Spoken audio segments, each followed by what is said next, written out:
Hi there, Cancer. Thank you for joining me for your weekly forecast for week commencing the 11th of May. The Sun continues in the sign of Taurus, well, at least until next week, and it's giving you an opportunity to make the most of your social situation.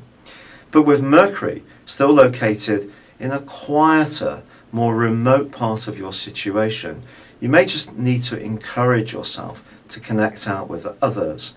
In fact, Mercury later this week, the last half of this week, is forging a fantastic link with Jupiter. And someone, perhaps quite unexpectedly, can give you a piece of information or some advice which could see you doing really well financially. They may be working behind the scenes, or perhaps you will, but this issue can actually evolve in quite a fortunate way for you if you give it the chance. However, Mars is going to be moving on Tuesday, joining up with Mercury in your 12th solar house. And this can be quite a tricky transit for this particular planet. It's going to last for the next 6 weeks. And it just suggests to you that if there is any issue from your past that you haven't completely come to terms with, it's going to be important to try to grapple with this over this period of time. And this week, there may be some kind of reminder that comes about in a way which could take you by surprise. A quarter moon on Monday in the sign of Aquarius also suggests that when it comes to how you knit in with other people, don't necessarily take people's agendas at face value. Someone could be a little bit more jealous of you than you might realise. There could also be some possessiveness flying around one friendship.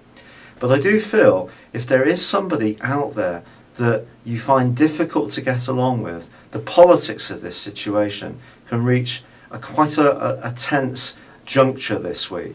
And you might find yourself feeling unsure about how to handle things. But the great news is that Venus in your sign is forging an absolutely priceless link with Neptune in the second half of this week. And your charm and personality are going to be fantastic assets. In an upbeat and really lovely way, if you meet somebody new for the first time, or you get together in some kind of reunion, you may be absolutely delighted by how well this goes.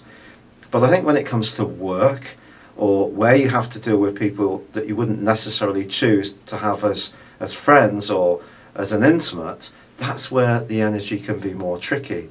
And I think if there is something that you've been putting off dealing with, your physical vitality could drop down a little bit as this week goes on. Fortunately, as this week comes to a close, a new moon is coming to the fore, which will emerge at the start of next week. And I'll tell you more about that then. But there can be one person who's going to be very, very supportive, even if you're becoming more aware that there are other people that perhaps are not quite so reliable or trustworthy in your situation. It's been a real pleasure being with you. Thank you for joining me. Good luck and goodbye for now.